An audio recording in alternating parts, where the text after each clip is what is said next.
안녕하세요. 설교 복귀 시간입니다. 대림절 첫째 주일 11월 28일입니다. 늘 깨어 기도하라는 제목의 설교였습니다.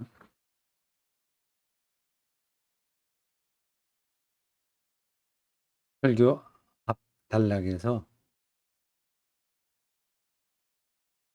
설교 본문을 간략하게 압축적으로 설명하고 그 이야기를 관통하는 키워드가 날이라고 설명했습니다. 평범한 단어예요. 날, 헤메라라는 헬라어입니다. 영어 성경에는 그걸 day라고 했습니다. 어떤 날이라고 하는 거죠. 그 이제 일반적인 단어입니다. 그 단어가 성서에서는 특별한 의미로 사용되어 있습니다. 음, 빨간 글씨로 된 거를 보십시오. 성경이 기록되던 시절의 사람들은 그런 날을 의식하면서 살았습니다.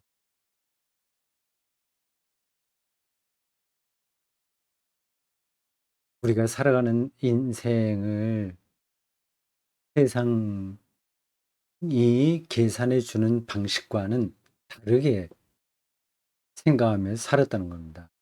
우리는 보통 뭐 태어나서 뭐 하고 잘하고 공부하고 등 그러한 과정이 있지 않습니까? 우리는 다 그 안에서 살긴 해요. 근데 성서는 그러한 시간표대로 생각하면서 살지 않았습니다. 거기서 벗어나는 건 아니나 관점이 다른 거예요. 그걸 이제 날이라는 단어로 설명한 겁니다. 그래서 저 날은 아주 평범한 단어인데 이 성서에서는 개념적인 단어가 됐습니다. 좀 전문적인 용어로 바꾸면 카이로스와 크로노스의 차이입니다. 라틴어죠.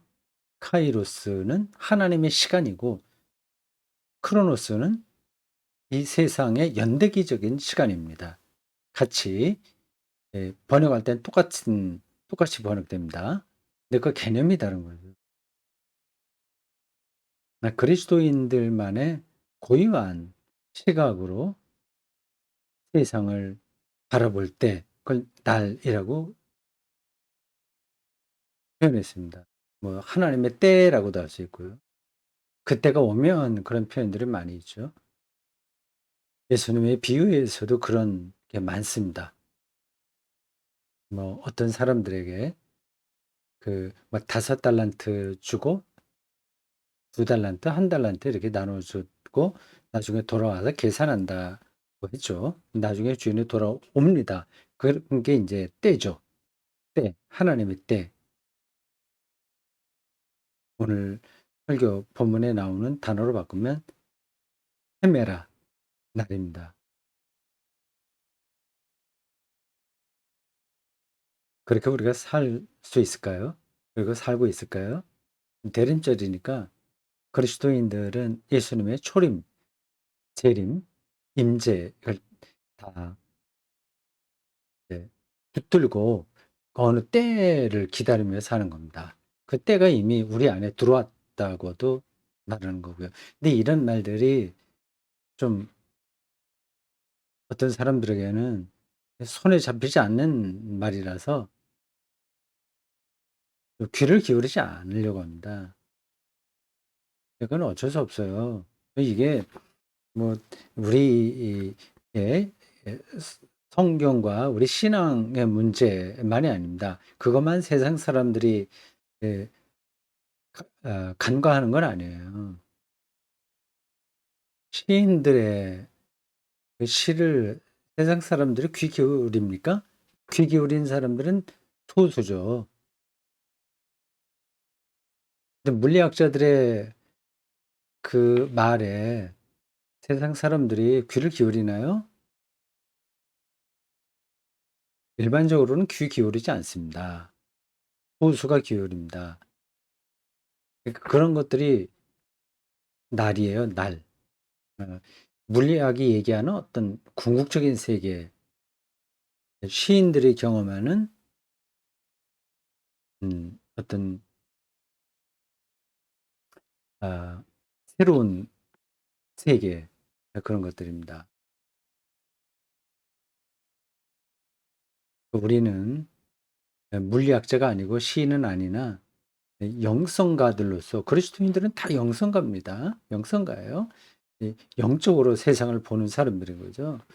하나님의 나를 의식하며 삽니다. 음, 뭐 그냥 일반적으로는 난 죽으면 천국 가. 그것도 이제 나를 기다리는 거죠. 근데 그런 표현들은 뭘 모르고 할 때가 많이 있습니다. 근데 뭐 사실 다 몰라도 최소한도 그런 한 가지만 잘 붙든다면 괜찮습니다.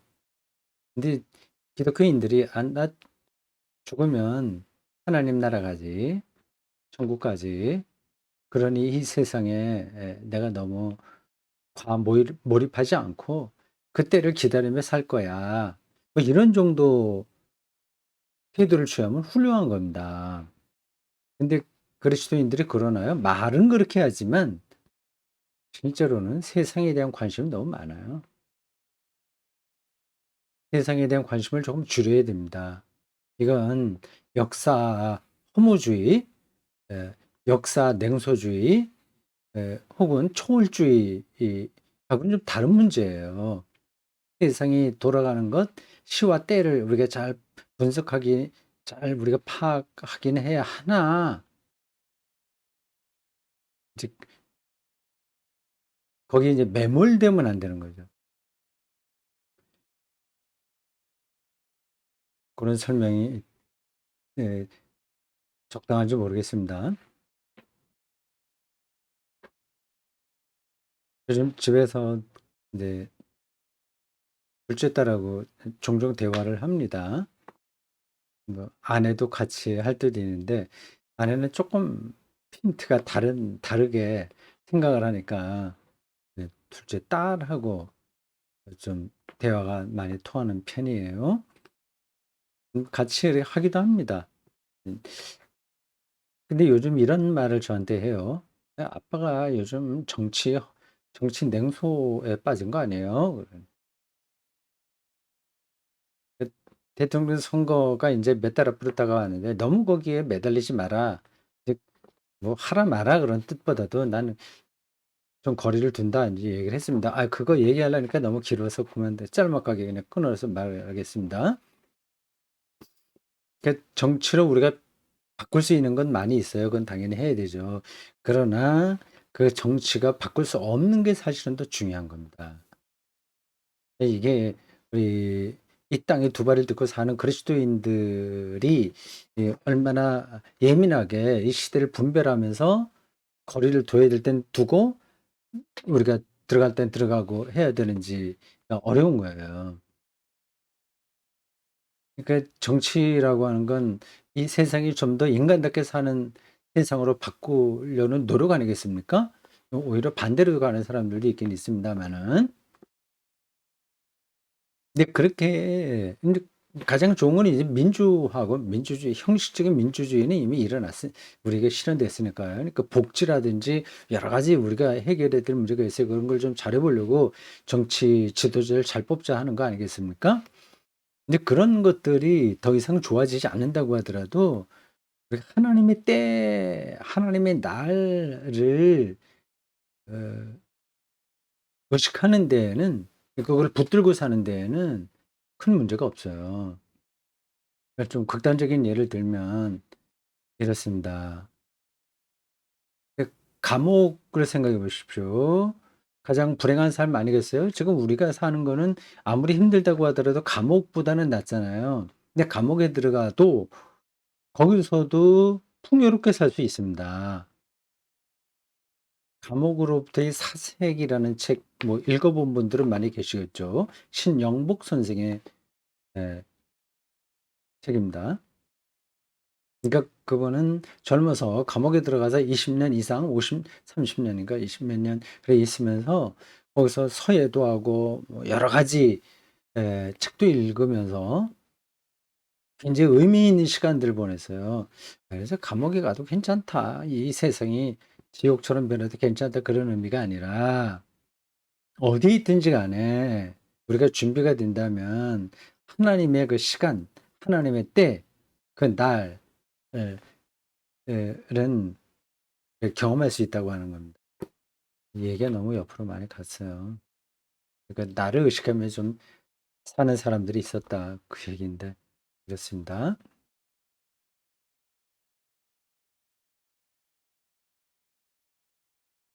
공장식 그 축산업에 대한 얘기 잠깐 했습니다. 그 코로나 바이러스가 그런 거 연관되니까 일단 숙주가 이게 뚝뚝 떨어져 있어야 바이러스가 창궐하지 않습니다.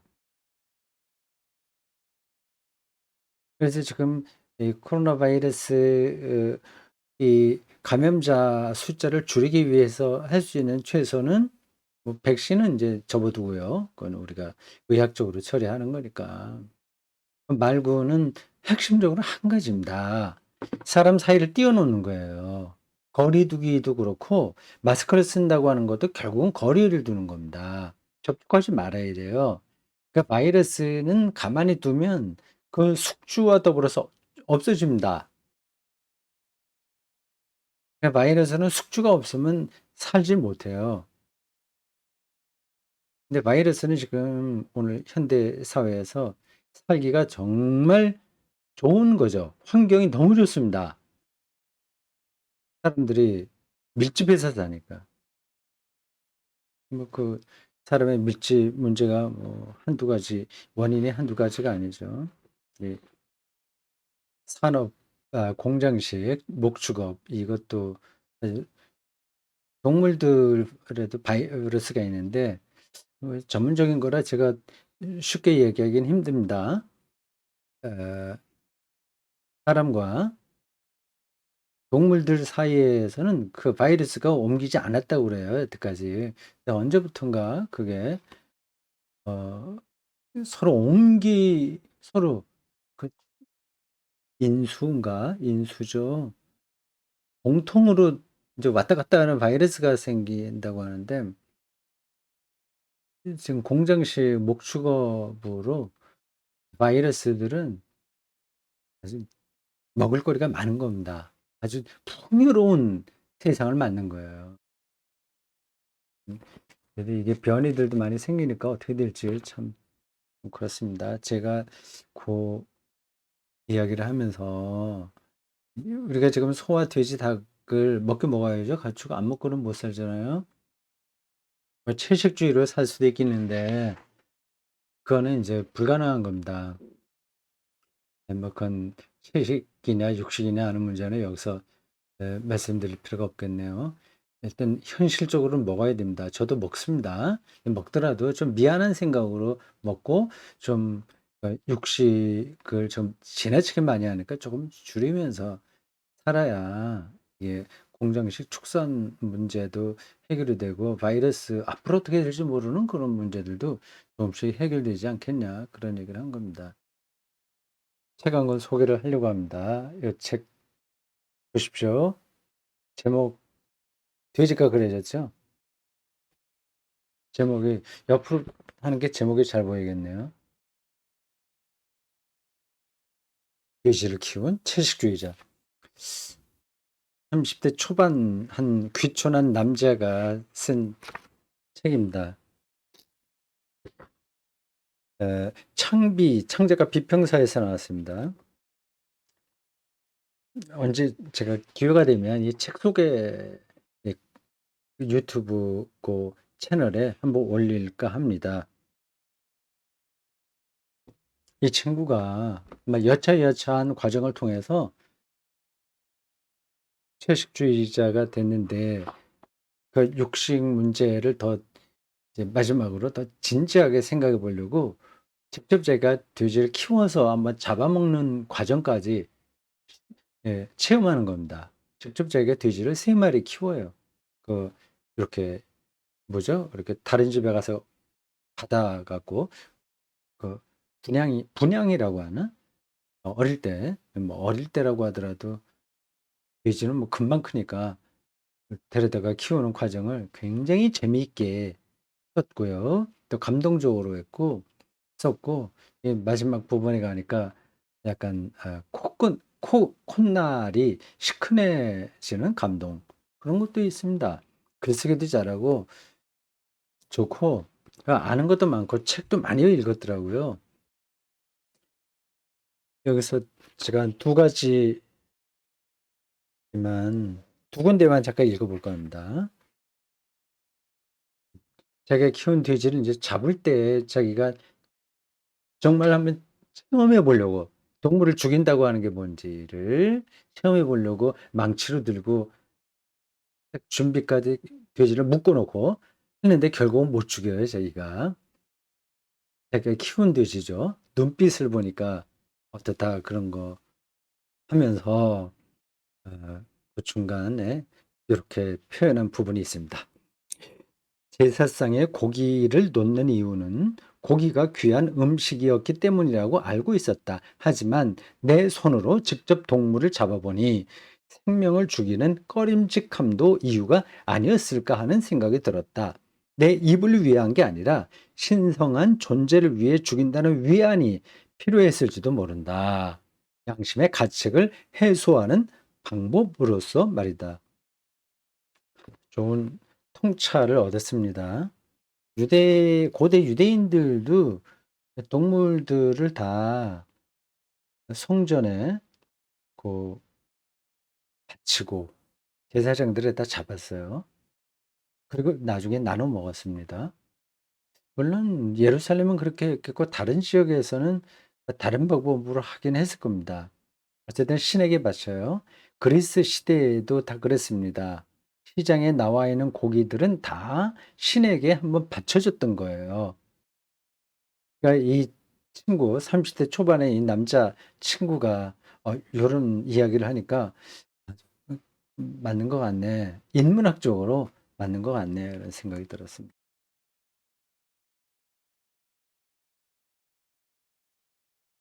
거의 인제 끝나는 부분입니다. 자기 아버지, 어머니 가족이 모였을 때 이제 채식주의를 선언했다고 하는 것도 있는데 그건 생략하겠어요. 고 장면도 재미있긴 했습니다. 커밍 아웃 하는 거죠. 채식주의자가 됐어요. 고 말고 거의 맨 뒷부분에 나온 겁니다. 거의 마지막 패러그래프 바로 앞에 있는 패러그래프입니다. 나의 이야기가 직접 도축해야만 돼지를 먹을 자격이 있다는 뜻으로 읽히지 않기를 바란다. 고기의 이면을 더 많은 사람들이 알면 좋겠다고 생각했다. 고기는 3분 요리처럼 띵동 하고 나오는 게 아니라는 걸 말하고 싶었다. 고기 이전에 돼지가 있고 돼지는 인간과 연결되어 있다. 어떤 고기를 먹을지 선택하는 것은 개인의 자유지만 그 이면까지 알고 선택할 때에야 비로소 진짜 자유롭다고 말할 수 있지 않을까.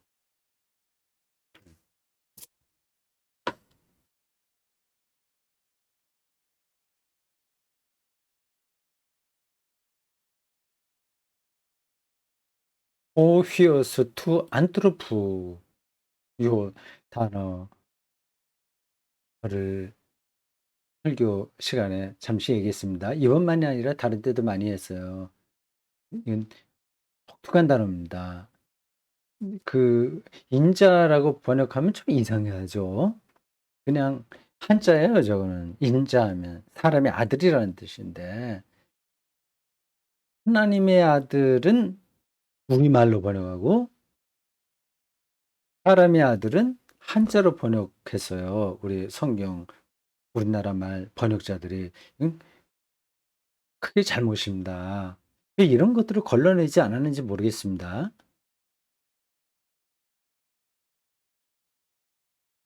사람의 아들을 인자로 번역을 할 거라면 하나님의 아들은 신자 이렇게 해야 되죠. 또 신자 하면 좀 이상하긴 해요. 그러면 다 우리말로 번역하면 좋습니다. 하나님의 아들, 예수님이 하나님의 아들이다. 그렇게 번역한다면 더 포피우스 투 안트로프 적어도 인간의 아들, 사람의 아들 이렇게 해야 되죠. 그 포피우스 어 그 대우 그러니까 하나님의 아들 이거는 뭐 우리말로 번역하고 저거는 이제 한자로 그게 일관성이 없어서 조금 안타깝고 좀 이상합니다. 이게 왜 저렇게 했는지 아직까지 제가 이해를 못 하겠어요. 혹시 여기 강독 들으신 이 설교 이 복귀 들으시는 분 중에서 그 이유를 아시는 분이 있으면 저에게 말씀해 주시기 바랍니다. 네, 인자라는 단어는 이제 개념적인 겁니다. 보자. 개념적이라고 하는 거를 앞에 날 헤매라 얘기할 때도 얘기했군요. 단어의 개념을 하는 게 중요합니다. 개념. 개념은 이렇게 멈춰 있는 게 아니에요. 시대와 더불어서 변합니다. 또 깊어지고 그 개념의 역사를 쭉 따라가는 게 인문학이라고 할 수 있습니다. 철학이죠. 그 성서에도 그러한 그 역사가 있어요. 어떤 용어가 다 개념 하나님도 개념이잖아요. 하나님이 뭐 삼각형이에요. 뭐 동그라미예요. 아니면 돌이에요. 뭐 어떤 형체가 아니잖아요. 하나님을 그런 걸로 규정하면 그건 우상이 되는 겁니다. 그러니까 하나님의 개념이라고 하는 것은 확실하지 않다는 게 아니라 신비롭다는 거죠. 우리 사람은 그 하나님을 알 수가 없어요. 아는 만큼 더 정확하게 얘기하면 하나님이 자기를 드러내는 것만큼 알 수 있습니다. 그것도 준비된 사람만 알 수 있는 거죠. 성서 기자들이 준비된 사람들이었어요.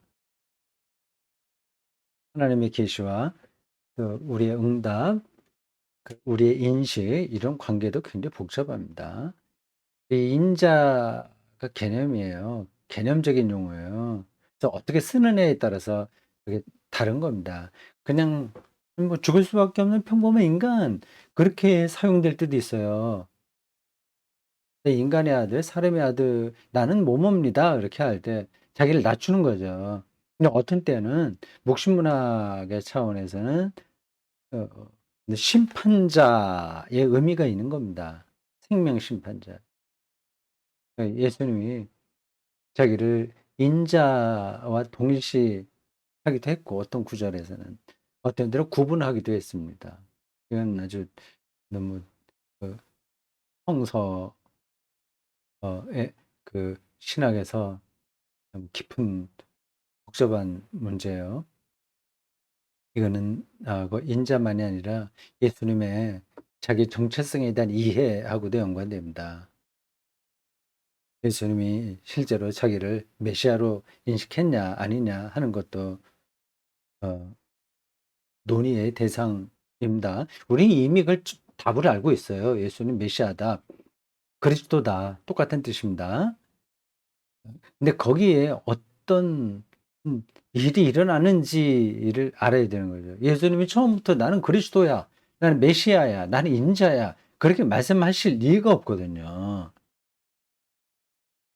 근데 왜 제자들과 초기 그리스도인들은 예수님을 그리스도, 하나님의 아들, 또 여기서는 인자, 그러니까 사람의 아들이고 하나님의 아들이고 그리스도라고 고백했을까?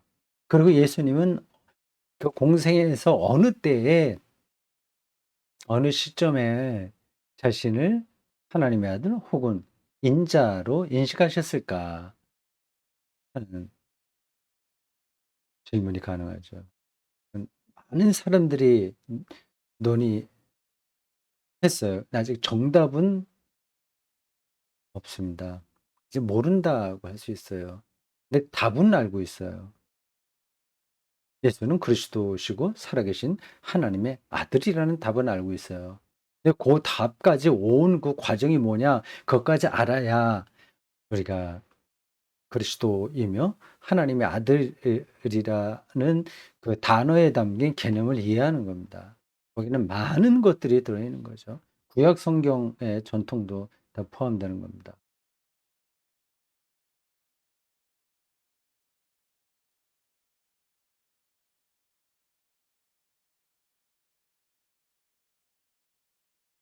깨어 있다고 하는 말, 이거를 무슨 뜻으로 알아야 되냐 하는 거를 질문했습니다. 깨어 있다는 게 실제로 뭐냐?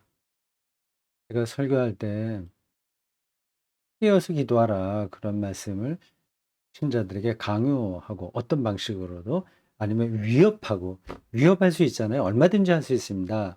그렇게 접근하는 설교자들도 많아요. 사람의 약한 데를 찌르는 거죠. 아무리 의도가 좋다고 하더라도 그런 방식으로 설교하는 거는 정당하지 않다고 저는 생각합니다. 복음은 누구를 위협하는 게 아니에요. 너무 엄청난 소식이기 때문에 그 앞에서 자기가 두려워할 수는 있으나 인간의 심리의 작용을 그 약점을 파고 들어가서 믿지 않으면 저주받아서 지옥 간다는 식으로 그냥 막 표현해서요. 아주 그렇게 거칠게 표현하지 않더라도 아주 교묘하게 세련된 방식으로 그렇게 설교도 할 수 있습니다. 그거는 정당한 게 아니에요. 그렇게 할 때도 좀 필요하지 않냐 그런 말도 가능합니다. 그렇게 아주 가장 최선으로 그런 설교가 필요하다고 하는 걸 전제한다면 그건 이제 세례 요한의 설교입니다. 세례 요한. 가장 최선으로 강압적이고 위협적인 설교. 그건 세례 요한입니다. 그건 굉장히 뛰어난 거죠. 그러나 그게 복음은 아니에요. 세례 요한의 설교와 예수님의 설교의 차이점을 아셔야 됩니다. 비슷해 보이죠? 이제 두 분 다 하나님 나라가 가까웠다고 말씀하셨으니까 똑같이 설교했습니다. 그 핵심 메시지는 같은 거예요. 그러나 인제 근본이 다른 거죠. 뭐 복음이 뭔지를 더 정확하게 아셔야 됩니다. 제가 옛날 설교 비평할 때 썼던 비유인데 여기에 딱 들어맞을지 모르겠습니다. 세리 요한의 설교는 어 인제 "폭풍우가 닥쳐온다. 그러니까 빨리 준비해라. 빨리 이것저것 우산은 필요 없겠죠 그럴 때는. 보따리 쌀 거 싸고 그리고 처리할 거 처리하고 몸도 가볍게 하고 빨리 피할 준비를 해라." 네 그렇게 설교하는 겁니다. 근데 예수님은 앞으로 오는 게 아니라 이미 왔어요. 풍우가 왔어요. 하나님 나라를 가리키는 겁니다. 인제 올 테니까 준비하라가 아니라 이미 왔어요. 그 안에 들어와 버렸어요. 그럼 어떻게 해야 됩니까? 그럼 인제 자기를 거기다 맡겨야 되는 거죠. 이거 적당한 비유인가? 모르겠는데 갑자기 제가 생각이 나서 그 직접 연관되는지 아닌지도 모르고 확인하지 않고 그냥 말씀드렸어요. 근데 복음이 뭔지를 잘 알아야 되는 거죠.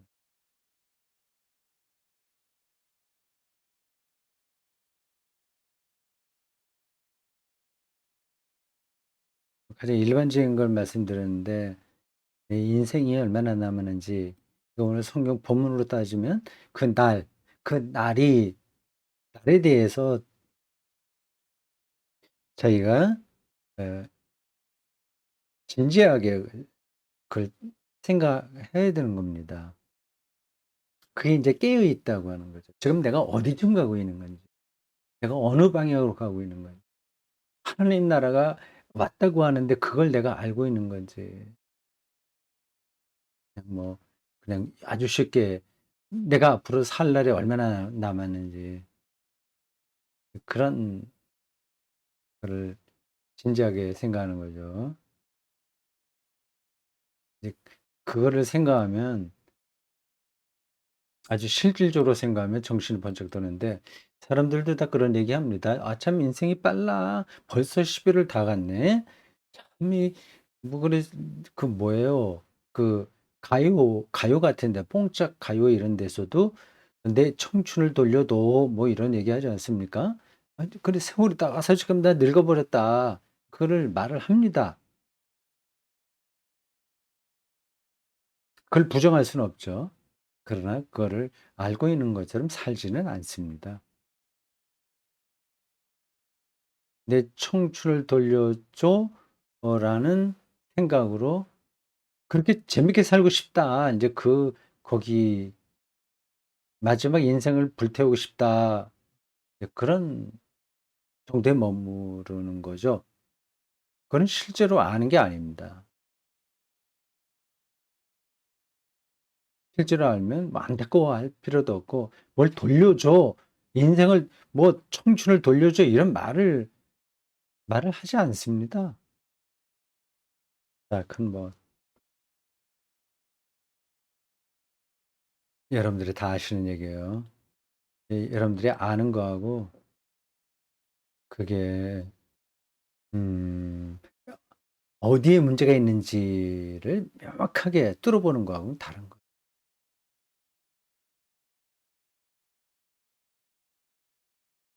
그 얘기를 하면서 "불쌍하다. 사람들의 생각하면 다 불쌍하다." 그런 말씀을 드렸습니다. 연민의 대상인 거죠. 근데 그 얘기하다가 착한 사람은 착한 대로 불쌍하고 못된 사람은 못된 대로 불쌍하다. 늙은 사람 늙은 대로, 젊은 사람 젊은 대로 불쌍하다고 얘기했는데 전달이 됐죠? 착한 사람은요, 왜 불쌍하냐? 계속 착하게 살려고 하니까 불쌍한 거예요. 저 착하다는 말을 들으면 그래서 그렇게 살려고 노력하니까 힘든 겁니다. 사람이 그렇게 착하게 살기 힘들거든요. 그러니까 노력하는 거예요, 이렇게. 그게 나쁘다는 뜻이 아니라 불쌍한 겁니다. 아이 불쌍하다고. 그런 사람들 천성으로 착하기 때문에 즐거우니까 그렇게 하는 거야. 그거는 불쌍한 게 아니라 복된 거야. 그렇게 말할 수 있긴 합니다. 물론 아주 특이한 경우에 그런 사람들이 없지 않아 있긴 있습니다만 일반적으로는 그렇지 않습니다. 하지가 않아요. 좀 노력을 많이 해서 '아 착하게 살아야 된다.'는 생각이 머릿속에 꽉 차 있고 잘 훈련된 사람들은 비슷하게 사는 겁니다. 근데 그게 쉽지 않아요. 일반적으로는 안 됩니다. 그냥 억지로 하는 거죠. 그러니까 바리새인들이 되는 겁니다. 그러니까 불쌍한 거죠. 못된 사람이요 말할 것 없이 불쌍한 거죠. 그게 자기를 만족시키지 못하는데 거기에 머물러 있으니까 얼마나 불쌍한 겁니까. 인제 그 조폭, 깡패들이 그 못된 거 아니에요. 근데 거기서 헤어나오지 못하니 그 사실 그게 재밌는 게 아니거든요. 재미있는 것좀 순간적으로 느끼는데 그게 불쌍한 겁니다. 늙은 사람이 불쌍하다. 그러니까 조금 아까 그 트로트 가사 말한 것처럼 "내 청춘을 돌려줘." 음 그런 생각이니까 불쌍한 거죠. 제가 유튜브를 통해서 하여튼 그 비슷한 프로그램들을 볼 때가 있어요. 좀 늙은 부부가 노후를 보내는 거, 그리고 어느 시골의 어떤 삶들 뭐 3박 4 일인가 뭐 2박 3 일인가 그런 것도 있고 뭐 72 시간인가 뭐 그런 데서도 나오고 해요. 근데 시골에 계신 분들이 참 이렇게 늙으니까 참 '인생이 그렇다. 참 슬프다.' 뭐 그런 하소연들을 많이 하십니다. 솔직하게 그분들은 그렇게 말씀하는 거죠. 도시에 사는 세련된 사람들은 좀 그렇게 표현은 안 하지만 속으로는 그렇습니다. 그러니까 늙은 사람들은 당황스럽게 생각하는 거죠. 젊은 사람들은 왜 불쌍하냐. 우리가 다 지나왔으니까 알겠지만 저 친구들이 앞으로 버텨낼 인생살이가 어떤 건지 다 알잖아요. 좋은 일들만 있는 게 아니라 나쁜 일들도 생긴다라는 차원에서 얘기하는 게 아니라 좋은 일들도 결국은 자기를 그렇게 만족시키는 게 아니거든요. 아시잖아요. 그러니까 거기에 매달리게 되잖아요, 또 자꾸만. 불쌍한 거죠. 그래서 각자가 다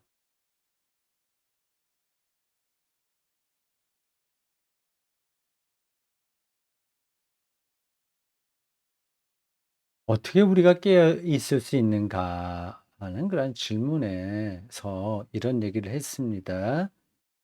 "깨어 있는 게 쉽지 않다." 네. 왜 그러냐면 그 방탕함과 세 가지 요소 있었잖아요. 네. 그 깨어 있을 수 있는 길을 두 가지로 말씀드렸는데 하나를 말씀드리는 겁니다. 첫 번째 대답이에요. 그게 성경 본문 34 절에 나온 겁니다. 방탕함과 술 취함과 세상살이의 염려. 예. 거기에 인제 묶여서 마음이 둔해진다고 하는 거예요. 그리고 아 그 마틴 루터 번역이 얘기한 게 재밌죠? 방탕함을 우리는 보통 방탕함 하면 깡패가 된다거나 막 보통 일반적으로 우리 머릿속에 그려지는 이미지가 있지 않습니까? 사회에서 이제 부도덕하게 나타나는 그런 것들이요. 근데 마틴 루터는 그 방탕함을 이제 헬라어는 지금 제가 기억이 나지 않습니다. 프레센으로 번역을 했어요. 독일어 좀 재밌습니다. 프레센. 에센이 그냥 먹는다는 뜻이거든요. 에센. 근데 거기 앞에 접두어 프레 프 프레 FR 이걸 붙였어요. FR. 이 SSEN 이게 에센 이건 먹는답니다. 근데 앞에 FR을 붙여서 개걸스럽게 먹는 상태를 가리켜요. 프레센. 그러니까 돼지가 뭐를 막 먹듯이. 그러니까 탐욕이죠. 말하자면 탐욕. 방탕은 이 이 이 절제하지 않고 무조건 막 그냥 인제 개걸스럽게 모든 걸 취하는 삶의 태도입니다. 이 부동산 문제가 벌써 몇 년 동안 우리나라를 정말 시끄럽게 만들지 않았습니까? 뭐 정책을 잘 쓰지 왜 정책을 잘못해서 그렇게 됐냐. 정부 책임을 자꾸만 말해요. 물론 그 정책을 잘못 써서 그렇게 될 수도 있는데 정책을 아무리 잘 써도 안 될 수도 있습니다. 이거는 세계 경제하고 맞물려 돌아가고요. 뭐 다 아시는 이야기입니다. 그리고 금리의 문제가 더 중요하죠. 저금리니까 이 돈이 너무 많이 풀려 있는 거예요. 이 부동산으로 가게 됩니다.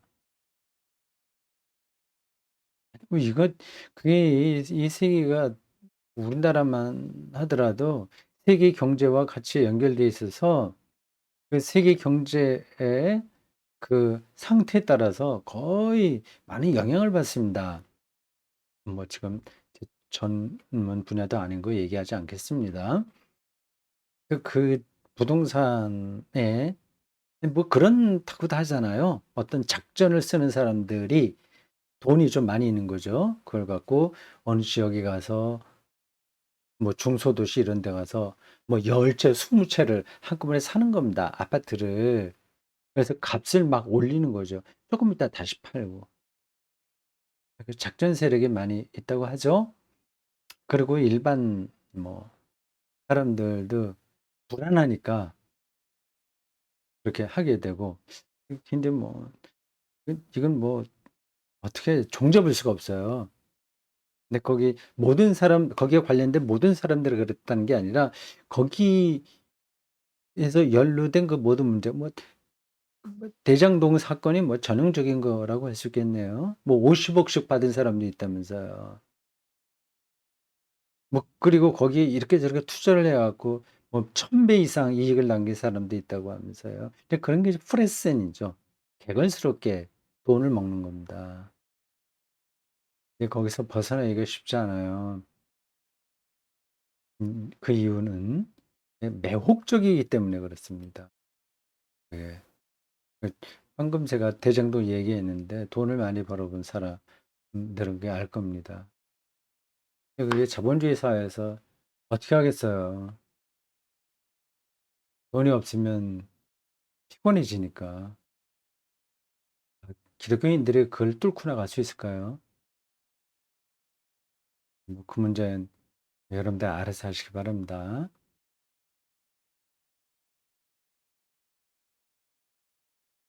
자, 오늘 여기까지 하겠습니다. 수고했습니다.